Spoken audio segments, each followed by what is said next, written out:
दोस्तों, कैसे हैं आप सब। आई होप आप सभी की प्रिपरेशन बहुत ज़बरदस्त चल रही होगी। और मैं चांदनी जो आप लोगों को बायोलॉजी के टॉपिक्स और एमसीक्यू के माध्यम से कराने जा रही हूँ, और वो आप लोगों को अच्छा हो लग रहा होगा। अगर अच्छा लग रहा है तो आप कमेंट सेक्शन में हमें लाइक और सब्सक्राइब एंड शेयर और कमेंट भी कर सकते हैं, ठीक है।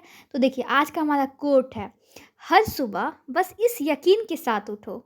हर सुबह बस इस यकीन के साथ उठो कि मेरा आज का दिन कल के दिन से बेहतर होगा। ठीक है दोस्तों, तो आप लोग समझ ही गए होंगे कि मैं क्या बोलना चाह रही हूँ कि आप अगर उठते हैं तो इस यकीन के साथ उठिए कि आज का जो दिन है ना, वो कल से तो बहुत बेहतर कर जाऊंगी मैं, ठीक है, या कर जाऊंगा, ठीक है। तो हम लोग अपने सेशन पे आते हैं जो कि एमसीक्यू का है। तो हम लोगों ने पिछले वीडियोस में सेल पार्ट 1 पार्ट 2 कवर किया था, जो कि आप हमारे जा सकते हैं वीडियो में एडुक्रांति चैनल में और देख सकते हैं, ठीक है। तो अब हम पादप उत्तक यानी कि प्लांट टिश्यू के बारे में जानेंगे, ठीक है। तो देखिए, यहाँ पे पहला क्वेश्चन है कि उत्तक कोशिकाओं का समूह है। सबसे पहले तो आप देखिए, पहला क्वेश्चन क्या बोल रहा है, आपको तो ये समझ में आ ही गया होगा कि the group of cell is equal to tissue, ठीक है। यानी कि कोशिकाओं का समूह क्या होता है, तो वो उत्तक होता है। तो पहला नंबर क्वेश्चन है कि उत्तक कोशिकाओं का समूह है जो कि स्ट्रक्चर में समान होता है, कार्यकी में समान होता है, उत्पत्ति में समान होता है, यानी कि सभी गुण में समान होता है, ठीक है। तो ऐसे याद रखना, जैसे कि मान लीजिए कि उत्तक क्या होता है, तो ग्रुप ऑफ सेल पता ही है। जैसे कि आपका ब्लड हो गया, ब्लड क्या है, वो भी एक उत्तक है। आपका जो पौधे में जाइलम फ्लोएम होता है, तो फ्लोएम है, वो भी एक उत्तक है, ठीक है। पेशी, जो पेशी होता है, वो भी एक उत्तक है, ठीक है। हम लोग क्वेश्चन नंबर 2 की तरफ आगे बढ़ते हैं। देखिए, विभोज्योतक उत्तक के संदर्भ में निम्न में से असत्य कथन का चयन करें। तो देखिए, सबसे पहले तो ये जानना जरूरी है कि विभोज्योतक उत्तक होता क्या है। तो वैसा उत्तक जो विभाजित हो जाता है, इसको इंग्लिश में बोलते हैं मेरिस्टेम, MERISTEM। मेरिस्टेम मतलब विभोज्योतक उत्तक, ठीक है। तो देखिए, कथन 2 असत्य है। तो 2 असत्य है कि बोला है कि इनमें पाया जाने वाला जीव द्रव्य यानी प्रोटोप्लाज्म पतला होता है, ये गलत है। तो जो सही है उसको पढ़ते हैं। तो देखिए, पहला है कि सही है, इनकी कोशिका भित्ति पतली एवं लचीली होती है, सही है। तीसरा है कि इनमें कोशिका के मध्य अवकाश नहीं पाया जाता, यानी स्पेस नहीं पाया जाता है, किसमें, तो विभोज्योतक उत्तक में। तो ये दोनों सही है। तो देखते हैं इसका हम लोग एक्सप्लेनेशन मैं कुछ कर देती हूँ, आप लोग पेन और पेपर लेके बैठे और मेरा बात नोट करें जो आपको अच्छे लगे, ठीक है। देखिए, 1 और 3 सत्य है, ये तो हमको पता है। क्यों, पादपों में सदा विभाजित होने वाले। देखिए, अब हम लोग ये समझेंगे कि विभोज्योतक उत्तक यानी कि मेरिस्टेम क्या होता है। तो देखिए, पादप जो होता है ना, प्लांट में जो होता है ना, वो जैसे बढ़ता है तो उसका सदा विभाजित होता है, मतलब डिवाइड होते रहता है, ठीक है।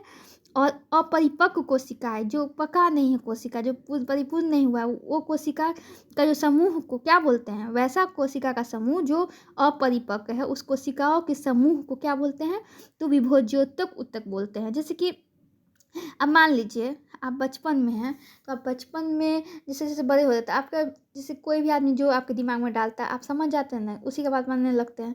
क्योंकि आप उस समय आप बहुत लचीले, फ्लेक्सिबल माइंडेड होता है, आपका फ्लेक्सिबल माइंड के होते हैं। विभोज्योतक मतलब कि आप मतलब कि डिवाइड कर सकते हैं अपनी सोच को। लेकिन जब आप बड़े होने लगते हैं धीरे धीरे, तो आप में क्या होता है, एक स्टैग्नेट पावर आ जाता है। मतलब कि आप नहीं अपनी बात पे दृढ़ रहेंगे, नहीं कोई बोल दिया उसमें नहीं आना, जो मेरा मन करेगा वही मैं करूँगा, अपना कुछ सिद्धांत आइडियोलॉजी बनाते। लेकिन बचपन में ऐसा नहीं होता है। तो जैसे कि मैंने अभी क्या प्रोनाउंस किया, अपरिपक्व कोशिकाओं का समूह, मतलब जो पका नहीं हुआ है, जो पूर्ण तरह से परिपूर्ण नहीं हुआ है, ठीक है। वैसा कोशिका का जो सेल होता है, उसको क्या बोलेंगे, विभोज्योतक उत्तक बोलेंगे, यानी कि मेरिस्टेम। ओके दोस्तों, तो देखिए, विभोज्योतक कोशिका की कोशिका भित्ति कैसा होता है, तो पतली और लचीली होता है, ये भी सही है। क्योंकि पतला लचीला रहेगा तब ना वो मतलब कि विभाजन करेगा, है कि नहीं। सिंपल सी बात है। अब बचपन में कैसे होते हैं, पतले लचीले, याद रखने के लिए। तो वैसे ही उत्तक होता है कोशिका, पौधा का भी वैसे ही हाल है, ठीक है। तो ठीक है। देखिए, दूसरा जो होता है ना, इन्हें पाया जाने वाला जीव जब पतला होता है, ये जो दिया हुआ है कि गलत है। तो क्यों गलत है, क्योंकि इसका जो कोशिका द्रव्य होता है ना, जीव द्रव्य, वो बहुत ज़्यादा प्रोटोप्लाज्म जो होता है, ये सेल का पादप टिश्यू में जो सेल होता है प्रोटोप्लाज्म, बहुत ज़्यादा गाढ़ा होता है, ठीक है। इसमें क्या दिया है कि पतला होता है, तो ये गलत हो गया दोस्तों। अब मैं आगे बढ़ती हूँ, क्वेश्चन नंबर 3 में देखिए आप लोग।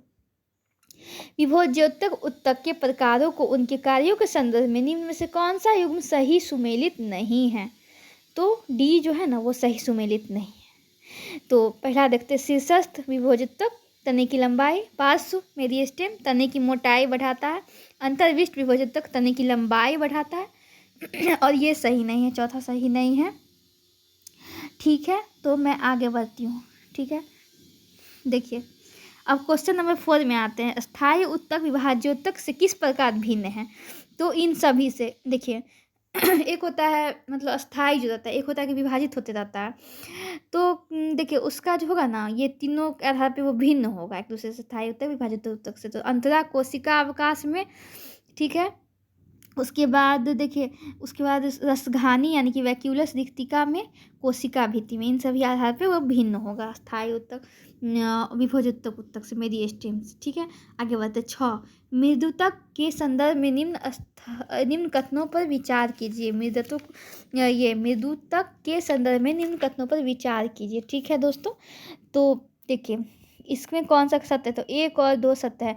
तो ये भोजन एवं जल का संचय करता है मृदुतक, और तीसरा है कि ये जलीय पादपों में एरेन्काइमा कहलाता है। क्या कहलाता है जलीय पादपों में? एरेन्काइमा, क्योंकि इन पादपों में वायु के प्रवाह में सहायता होता है। ठीक है, तो 1 और 2 सत्य है। ठीक है दोस्तों, तो देखिए आपको याद रखना है केवल कि भोजन और जल का संचय करता है मृदुतक, और ये सरलतम जीवित अस्थायी उत्तक है। कौन?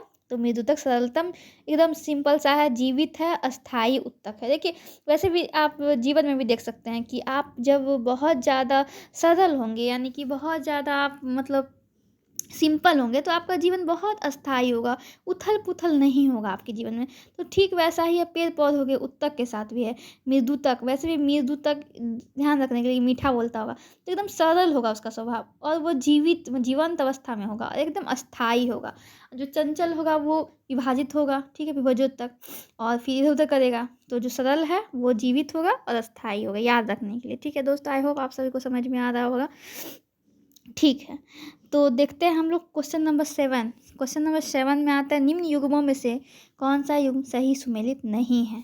तो देखिए ए सही सुमेलित नहीं है, तो बी कोलेनकाइमा सेलुलोज सही सुमेलित है, पेरेन्काइमा, कोलेरेन्काइमा और छाल सुबेरिन ये सभी सही सुमेलित है। अब आप लोग के दिमाग में चल रहा हो कि ये सब क्या है भाई, समझ में तो आ नहीं रहा है। तो ठीक है, मैं समझाती हूँ। देखिए दीर्घोटक, पहला ऑप्शन क्या है? दीर्घोटक, इसको इंग्लिश में एस्केलेरन काइमा बोलते। क्या बोलते हैं? एस्केलेरन काइमा। ठीक है, एस्केलेरन काइमा क्या होता है? तो ये मोटी भित्ति वाला कोशिकाओं से निर्मित होता है। स्केलेटन आप पढ़े होंगे, स्केलेटन सिस्टम। ठीक है, स्केलेटन मतलब उससे ध्यान रखने के लिए बस रूट वर्ड मैच कर रहा है। तो एस्केलेरन काइमा क्या होता है? तो मोटी भित्ति वाला कोशिकाओं से निर्मित होता है, और इन कोशिकाओं की भित्ति पर लिग्नीन का जमाव होता है। किस पे? तो एस्केलेरन काइमा यानी दीर्घोटक पे किसका जमाव होता है? लिग्नीन का जमाव होता है। और इसमें जो होता है ना, पैक्टीन जो होता है ना, अनुपस्थित होता है। लेकिन यहाँ पे क्या दिया हुआ है दोस्तों? तो दीर्घोटक के सामने पैक्टीन दिया हुआ है, जो कि गलत है, क्योंकि दीर्घोटक यानी कि एस्केलेरन काइमा में, दीर्घोटक का इंग्लिश होता है एस्केलेरन काइमा, उसमें पैक्टीन की अनुपस्थिति होती है, और इसमें पैक्टीन के स्थान पे क्या होगा? तो लिग्नीन का जमाव होगा। याद रखना आपको, ये 12th बेसिस का क्वेश्चन है, और ये 11th में है। देख सकते हैं आप लोग यहाँ पे क्लास 6 चैप्टर 6 क्लास 11th। तो ये भारी हो जाएगा, तो आप वैसे ही नॉलेज के लिए पढ़ सकते, कहीं आ गया तो ठीक है। तो आप यहाँ पे देखिए, तो दीर्घोटक में क्या होता है? एस्केलेरन काइमा में लिग्नीन होता है, यानी पैक्टीन नहीं होता है। ठीक है दोस्तों, और हम लोग आगे बढ़ते हैं। ठीक है, 8वां क्वेश्चन, एस्केलेरन काइमा या दीर्घोटक के संदर्भ में निम्न में से असत्य कथन का चयन कीजिए। तो केवल एक होगा, केवल एक, यह परिपक्व अवस्था में जीव द्रव युक्त होता है। ये गलत है। ठीक है, तो क्यों गलत है इस बात पे हम लोग देखते हैं। देखिए एस्केलेरन काइमा जो होता है ना, इसका मतलब यह संदर्भ कथन गलत है, क्योंकि क्या होता है कि यह परिपक्व अवस्था में ना, जब पक उग जाता है तो इसमें जीव द्रव नहीं होता है, मतलब अर्थात मृत्यु हो जाता है। जीव द्रव यानी प्रोटोप्लाज्म नहीं होता है। किसमें? तो एस्केलेरन काइमा में जीव द्रव प्रोटोप्लाज्म नहीं होता है, यानी जीव द्रव विहीन होता है। ठीक है, और 2 और 3 सत्य है। ठीक है, कि क्या करता है? तो एस्केलेरन काइमा जो होता है पादप को यांत्रिक सहारा सुरक्षा प्रदान करता है। देखिए कभी भी कोई मजबूत चीज़ होगा वही ना सुरक्षा देगा, जी देगा कि नहीं देगा? तो एस्केलेरन काइमा हम पहले बता चुके कि दीर्घोटक है, यानी मोटा टाइप का होता है। तो यही जो है ना पादपों को यांत्रिक सहारा और सुरक्षा देता है एस्केलेरन काइमा। और तीसरा हुआ कि ये संवहन, बंडल सिराओं एवं फलों तथा बीजों के छिलकों में जाता है। ठीक है, आप लोग देखते हैं ना उसका बीज कितना दृढ़ टाइप का रहता है, एकदम कठोर जैसे। तो याद रखना है आप लोग को। ठीक है दोस्तों, हम लोग 9th नंबर क्वेश्चन में आते हैं। देखिए, पादपों में श्वसन की प्रक्रिया में इनमें से कौन सहायक होते हैं? तो स्टोमेटा, सबको पता है स्टोमेटा। स्टोमेटा के माध्यम से जो पादप श्वसन कर पाते हैं। ठीक है दोस्तों, आगे बढ़ते हैं हम लोग। देखिए 10वां नंबर क्वेश्चन हम लोग देखिए यहाँ पे, तो असंगत युग्मों का चयन करना है यहाँ पे। तो यह इसका आंसर हो जाएगा डी, यानी कि द्वार कोशिका। द्वार कोशिका असंगत है ये। तो संगत है उसके बारे में जानते हैं, मीसोफिल। मीसोफिल क्या होता है? पत्तियों में उपस्थित हरित लवक यानी क्लोरोप्लास्ट, हरित लवक युक्त मृदुत्व की भरण उत्तक। कैम्बियम क्या होता है? तो कैम्बियम याद रखना है। जाइलम फ्लोएम, देखिए जाइलम फ्लोएम का नाम आप लोग सुने ही होंगे और जानते भी होंगे। जाइलम क्या होता है? पौधों में जल का परिवहन करता है। फ्लोएम होता है भोज्य पदार्थ को परिवहन करता है। फ्लोएम क्यूटिकल, देखिए तो कैम्बियम हो गया इससे रिलेटेड। क्यूटिकल क्या होता है? जो पत्ता होता है ना, पत्ता पौधा में जो पत्ता होता है उसके बाहर का जो स्किन होता है उस पर मोम का स्तर क्यूटिकल, देखते हैं ना पत्ता को छूते छिछला छिछला जैसे मोम जैसे लगता है, तो वो क्यूटिकल उसको बोलते हैं। ठीक है, द्वार कोशिका तो ये तो मैच ही नहीं कर रहा है, तो इसका ध्यान नहीं देना है। ठीक है, तो हम लोग यहाँ पे आगे बढ़ते हैं। ठीक है दोस्तों, देखिए 12वां नंबर क्वेश्चन, फ्लोएम के दिए गए कथनों में से असत्य कथनों का चयन कीजिए। तो 2 और 3 होगा। यह यांत्रिक उत्तक है और यह भोजन संवाहक उत्तक है। सॉरी, मतलब कि ये असत्य कथन का चयन करना था, तो 2 और 3 असत्य है। ठीक है, तो जो सत्य उसके बारे में पढ़ते हैं। यह जटिल संवहनी उत्तक है, सही है। कौन? फ्लोएम जटिल संवहनी उत्तक है, मतलब कि ले जाने वाला, संवहन करना। इसमें केंद्रक विहीन चालिनी नलिकाओं द्वारा दिशाओं में परिवहन करती है। ठीक है, याद रखना है आप लोगों को। तो 2 और 3 असत्य है। देखिए क्योंकि फ्लोएम के 2 3 असत्य है, क्योंकि क्या होता है ना, फ्लोएम में जो होता है ना यांत्रिक उत्तक नहीं है। फ्लोएम, इसको पोषवाह भी बोलते हैं हिंदी में फ्लोएम को। तो ये यांत्रिक उत्तक नहीं है, जबकि यहाँ पे क्या दिया है दोस्तों? तो यांत्रिक उत्तक है। ऑप्शन नंबर 2 देखिए, तो ये गलत है क्योंकि ये फ्लोएम यांत्रिक उत्तक नहीं है। यह एक जटिल संवहनी उत्तक है। कौन? फ्लोएम जटिल संवहनी उत्तक है, ये सही है। फ्लोएम एक यांत्रिक उत्तक नहीं है, आपको याद रखना है। और इसमें केंद्रक विहीन, यह जो होता है ना केंद्रक विहीन चालिनी नलिकाओं, सहकोशिकाओं, फ्लोएम और मृदुतक और द्विध्रुटकी फ्लोएम रेशे से मिलकर बना होता है। और क्या होता है कि यह पत्तियों द्वारा निर्मित भोजन को घुलित अवस्था में, जैसे पत्ती जो अपना भोजन बनाया वो घुल गया, तो उसको घुलित अवस्था में पादप के प्रत्येक भाग में पहुंचाता है। कौन? तो फ्लोएम। देखिए आपको, यानी कि फ्लोएम के बारे में आपको क्या क्या चीज़ याद रखना है कि फ्लोएम एक जटिल संवहनी उत्तक है, याद रखना है। फ्लोएम क्या करता है? जो पत्तियाँ भोजन बनाती है उसको लिक्विड अवस्था में, घुलित अवस्था में पौधे के प्रत्येक भाग में पहुँचाता है, और इसीलिए इसको भोजन संवाहक बोलते हैं। किसको बोलते हैं? फ्लोएम को। फ्लोएम का हिंदी होता है पोषवाह। और इसमें क्या, उसके बाद क्या होता है? जो सुक्रोज के रूप में, अब देखिए क्वेश्चन ऐसे आ सकता है कि पौधा में जो है भोजन कैसे जाता है, मतलब किस के रूप में? तो सुक्रोज के रूप में। जो सुक्रोज के रूप में भोजन का परिवहन दोनों दिशाओं ऊपर नीचे में करता है। कौन? तो यही फ्लोएम। पौधा का जो पत्ता, जो ये जो पत्ता जो में जो भोजन, पत्तियों द्वारा जो भोजन बनाया जाता है उस भोजन को ये फ्लोएम ऊपर, भोजन का परिवहन दोनों दिशाओं में ऊपर और नीचे की ओर ले आता है। किसके रूप में? तो सुक्रोज के रूप में। ठीक है, आगे बढ़ते हैं। आई होप आप सभी को क्लियर हो गया होगा। 13वां नंबर क्वेश्चन देखिए दोस्तों, निम्नलिखित युग्मों में से कौन सा युग्म सही सुमेलित है? तो देखिए कौन सा? तो बी सही सम्मिलित है। पोषवाह रेशे, जूट के रेशे। ठीक है, पोषवाह रेशे, जूट के रेशे। तो जूट एक, क्योंकि जूट एक फ्लोएम है। फ्लोएम मतलब कि पोषवाह रेशा, अभी बताया ना हम कि फ्लोएम मतलब पोषवाह। ठीक है, जूट क्या है? पोषवाह, फ्लोएम का रेशा है। ठीक है, और देखिए यहाँ पे एक ऑप्शन है ए, चालिनी नलिका। तो चालिनी नलिका के बारे में आज हम लोग जानेंगे। तो चालिनी नलिका जो होता है ना, जिसको सीव ट्यूब बोलते हैं, सीव ट्यूब बोलते हैं। सीव ट्यूब जो होता है ना पोषवाह में उपस्थित होता है। आपको बोलेगा चालिनी नलिका कहाँ पे उपस्थित होता है? जो चालिनी नलिका जो होता है पोषवाह में उपस्थित होता है, यानी फ्लोएम में होता है। मतलब सीव ट्यूब कहाँ पे होता है? तो वो फ्लोएम में होता है। इसमें क्या होता है? इसमें भोज्य पदार्थ का घुलित अवस्था में स्थानांतरित होता है, स्थानांतरण होता है, ट्रांसफर होता है, न कि भोज्य पदार्थों का संग्रहण होता है। आपको याद रखना है कि चालिनी नलिका में भोजन का स्थानांतरण होता है एक जगह से दूसरे पदार्थों का, भोज्य पदार्थों का। और चालनी नलिका कहाँ होता है? तो फ्लोएम में होता है। फ्लोएम को क्या बोलते हैं हिंदी में? तो पोषवाह बोलते हैं। चालनी नलिका का इंग्लिश क्या होता है? सीव ट्यूब होता है, आपको याद रखना है। अब हम लोग आपको ध्यान में होगा कि वेसल्स होता है एक पौधा में, वेसल्स मतलब वाहिका, और ठीक है, और जाइलम भी होता है। तो वाहिका जो होता है ना, जाइलम उत्तक में उपस्थित होती है। और देखिए, अच्छा हो गया, इसका मेन जो था वो मैंने करा दिया। अब हम लोग आगे बढ़ते हैं। आपको जाइलम के बारे में मैं एक फैक्ट बता देती हूँ कि जाइलम रेशा जो होता है ना, लंबा होता है, पतला होता है, सिरा पे नुकीला होता है, निर्जीव और मोटी भित्ति वाला होता है। और ये जाइलम का क्या काम है कि पादपों को यांत्रिक सहारा और दृढ़ता भी प्रदान प्रदान करता है। वैसे तो वो जल का परिवहन वाला है ही, लेकिन ये भी याद रखना है। 11वां नंबर क्वेश्चन, जटिल अस्थायी उत्तकों के संदर्भ में कौन सा कथन सही है? तो कौन सा कथन सही है दोस्तों? तो उत्तर डी होगा इसका। मुझे पता है, इसमें मैंने नहीं दिया, मिस हो गया। तो आंसर इसका डी होगा, यानी ये सभी। तो जाइलम जटिल अस्थायी उत्तक के संदर्भ में कौन कौन सा कथन सही है? तो सभी सही है। इनमें एक से अधिक प्रकार की कोशिकाएं ही कार्य करती है, सही है। जाइलम मृत, जबकि फ्लोएम क्या होता है? जीवित कोशिका होता है। जाइलम मृत होता है, जैसे आप ऐसे याद रखें, जा जा यहाँ से जा, जो मर जाता है उसको आदमी जाके क्या करता है? जला देता है। तो जाइलम मतलब क्या?